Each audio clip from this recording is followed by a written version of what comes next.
hacen para combatir la corrupción si el organismo judicial no asume su responsabilidad histórica. El CACIF resaltó la importancia de la justicia pronta y cumplida por parte de la Corte Suprema de Justicia.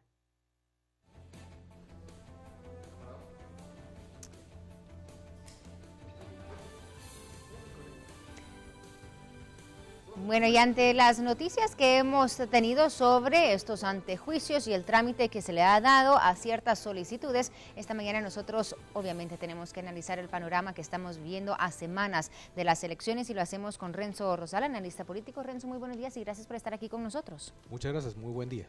Muy buen día, Renzo. Bueno, primero que nada quiero conocer tu percepción de lo que estamos viviendo. O sea, ayer un juez dice, se da trámite, la Corte más bien dicho, dice, se da trámite a 6 solicitudes de antejuicio.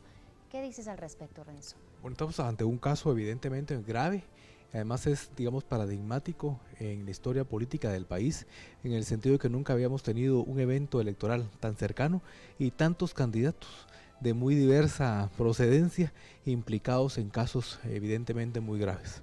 Por lo tanto, estamos hablando de un asunto de cantidad, digamos, de candidatos. Yo le pongo la variable de densidad, es decir, estamos hablando de candidatos a alcaldes, a diputados e inclusive a la vicepresidencia de la República.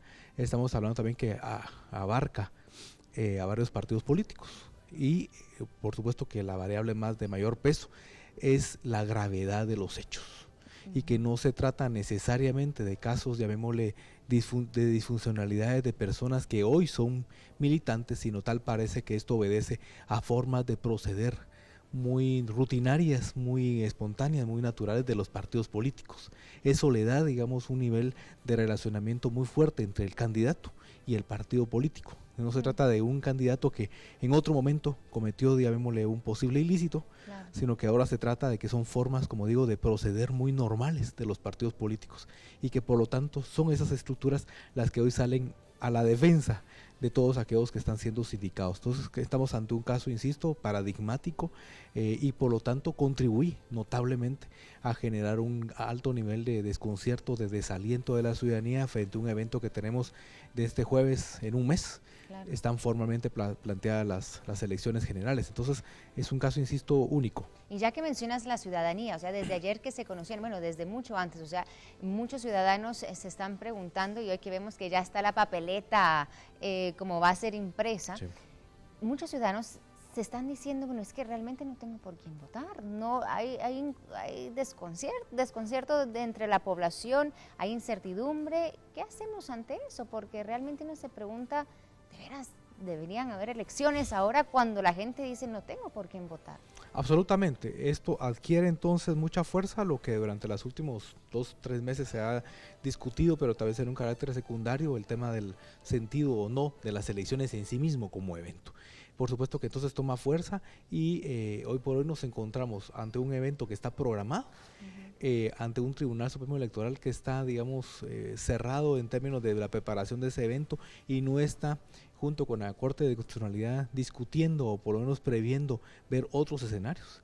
El escenario que están planteando ambas instituciones son básicamente una, que es hay elecciones, y por supuesto que del otro lado tenemos lo que tú planteabas, una ciudadanía desencantada y en donde todos los partidos, tal parece que de los grandes hasta los medianos, están siendo tocados, digamos, por este tipo de fenómenos. Eso da como resultado una de dos: o la ciudadanía finalmente decide participar y votar por otras opciones, por las que de momento no están aparentemente tan contaminadas. Pero ahora uno no sabe si la próxima semana nos van a salir por con supuesto. Algo más. Y el otro punto es, evidentemente está tomando fuerza el tema del antivoto, las corrientes de no votar, votar nulo o abstenerse de votar. En cualquier caso, platicábamos hoy ahorita, bueno, hace unos minutos en el estudio, estábamos analizándolo y decimos, bueno, ¿qué pasa si los ciudadanos salen y se abstienen de votar?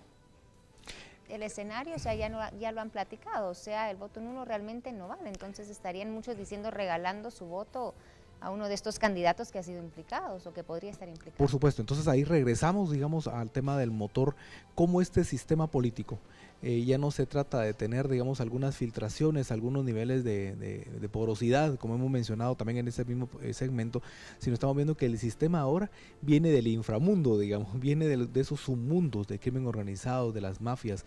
Podemos encontrar ahora entonces, por ejemplo, un candidato a la vicepresidencia de la República que viene de la banca pero que igual dialoga con banqueros que con lavadores de dinero.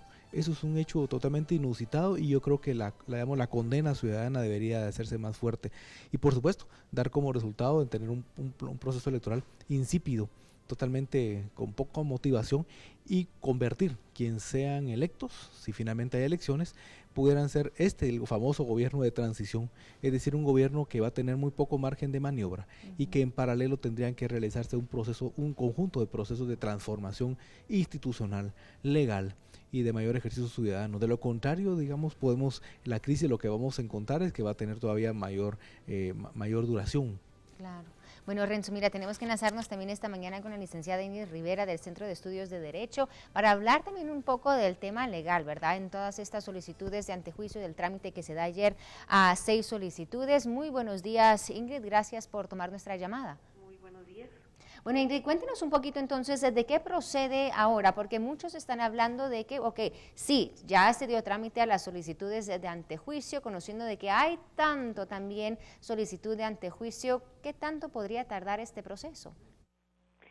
Bien, es importante aclararle a la población que el proceso de antejuicio en sí es el que se está llevando a cabo ahorita.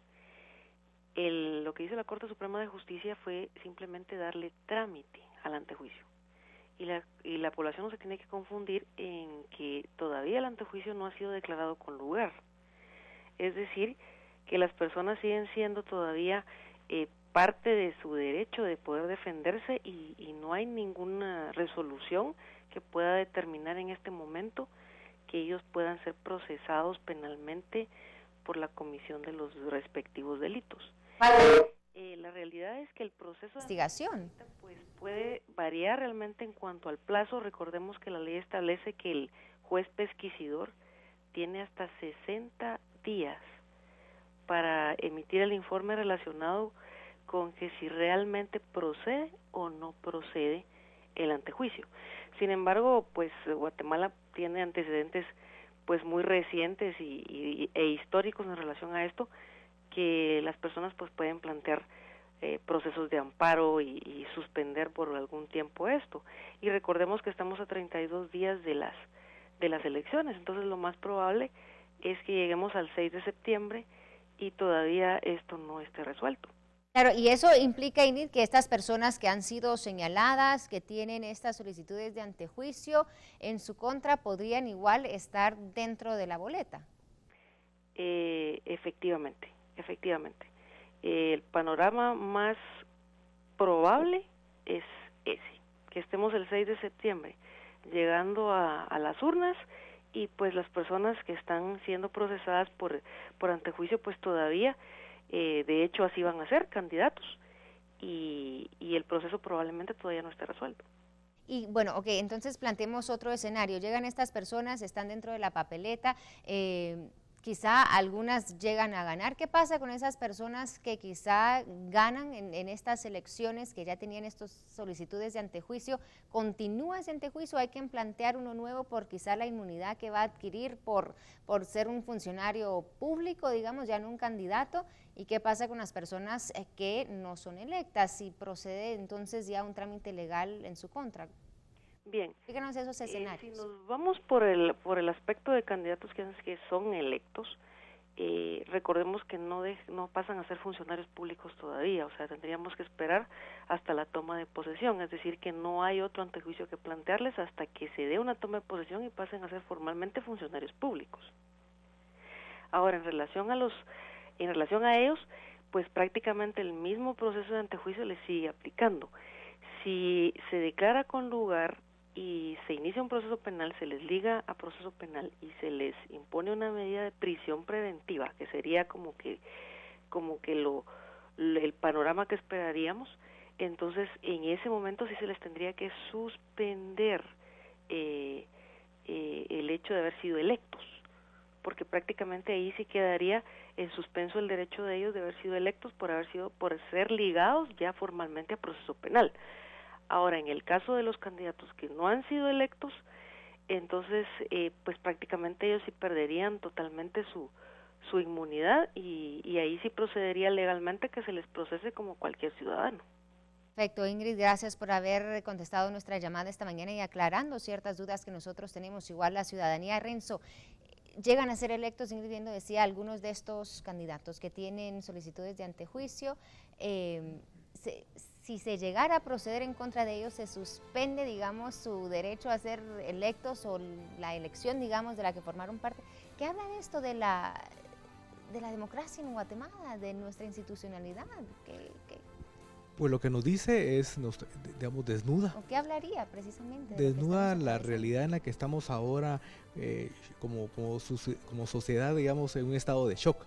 Es decir, desnuda que las instituciones políticas, los partidos políticos, y en este caso los representantes en el Congreso de la República, pues hablando especialmente de aquellos que son candidatos a diputados, han cambiado totalmente la matriz del sistema político. Si los partidos son por esencia mecanismos que tienen que ver con la institucionalidad del país, pero ahora lo que estamos viendo es que se ha, digamos, movido el escenario hacia el otro plano, hacia el plano de que son representantes de sectores y de grupos espurios, de sectores fácticos. ¿Estamos frente a una caída del sistema? Absolutamente, y el problema que tenemos en esencia es que el Congreso que va a tomar posesión en enero próximo, en buena medida puede ser igual o peor que hoy lo que tenemos en el legislativo. Por lo tanto, es la calidad, digamos, de la democracia y la calidad de los representantes. Hemos estado, digamos, en un punto totalmente defenestrado como sociedad.